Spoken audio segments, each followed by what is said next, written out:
प्रधानमंत्री नरेंद्र मोदी ने भी ट्वीट किया है। इस खबर के बाद उन्होंने भी अपनी संवेदना प्रकट की है लता मंगेशकर के लिए और जिस तरह से उन्होंने ट्वीट करते हुए कहा है कि शब्द नहीं है उनके पास अपनी बात कहने के लिए, और जिस तरह से लता जी हम सब के लिए फिक्रमंद रहती थी, केयरिंग थी, वो अब हमारे बीच नहीं है। The sad demise of Lata Mangeshkar Didi this morning at 8 o'clock 12 minutes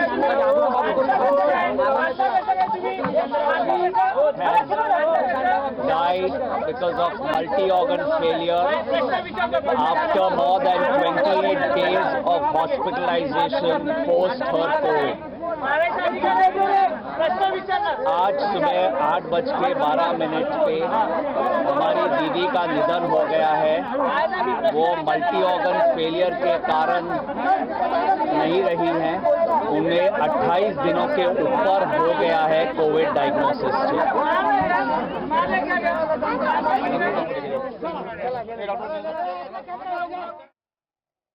तो लता मंगेशकर हमारे बीच नहीं रही हैं, और जैसे ही ये खबर आई है पूरा देश, पूरी दुनिया में उनके प्रशंसक, उनको चाहने वाले, उनको प्रेम करने वाले, उनको सम्मान करने वाले स्तब्ध हैं। और प्रधानमंत्री नरेंद्र मोदी ने भी एक के बाद एक कई सारे ट्वीट किए हैं और अपना दुख प्रकट किया है। प्रधानमंत्री मोदी ने ट्वीट करते हुए कहा कि मेरे पास शब्द नहीं हैं अपनी बात कहने के लिए, और जिस तरह से लता मंगेशकर दयालु हृदय की थी, जिस तरह से वो केयरिंग थी, वो हमें छोड़ के गई हैं, ये हमारा बहुत बड़ा दुख है। और उन्होंने एक रिक्त स्थान बना दिया है इस देश में जो कभी भी भरेगा नहीं। लता मंगेशकर का स्थान कोई नहीं ले पाएगा। प्रधानमंत्री ने एक के बाद एक 3 ट्वीट किए हैं। उन्होंने लता मंगेशकर के जाने के बाद दुख प्रकट किया है, साथ ही व्यक्तिगत अनुभव भी उन्होंने कहा, और उन्होंने कहा कि ये मेरा अपने आप में, मैं सौभाग्यशाली समझता हूँ अपने आप को कि उन्होंने हमेशा मुझे अपना प्रेम और स्नेह दिया, लता दीदी ने। और जब भी मैंने उनसे बात की वो अपने आप में अविस्मरणीय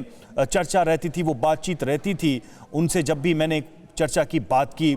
और जितने भी भारत के लोग उनके चाहने वाले हैं उनको मैं अपनी संवेदनाएं भी प्रकट करता हूं, उनके साथ मैं भी दुखी हूं।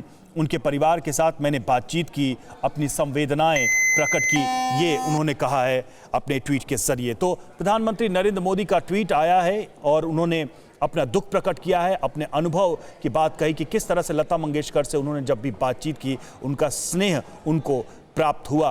प्रधानमंत्री ने ट्वीट में ये भी कहा कि जो आने वाली पीढ़ियां हैं वो हमेशा याद रखेंगी कि ऐसा भी कोई भारतीय संस्कृति का व्यक्तित्व था, ऐसा भी कोई गायक था, ऐसा भी कोई संस्कृति का वाहक पैदा हुआ था इस धरती पर, जिसके मधुर स्वर का मुकाबला पूरी दुनिया में नहीं हो पाया, जिसके मधुर स्वर की तुलना पूरी दुनिया में कहीं नहीं हो पाई। तो प्रधानमंत्री ने ट्वीट भी किया, साथ ही अपनी तस्वीरें भी शेयर की हैं, जैसा कि आप देख भी पा रहे हैं लता मंगेशकर के साथ उनकी मुलाकातों की, और उनका अभिवादन करते हुए हाथ जोड़कर आप देख सकते हैं एक तस्वीर उन्होंने ट्वीट की है। साथ ही जो एक और तस्वीर उन्होंने अपने ट्वीट में साझा की, उसमें भी लता मंगेशकर के साथ वो खड़े नजर आ रहे हैं। तो प्रधानमंत्री ने गहरा शोक व्यक्त किया है।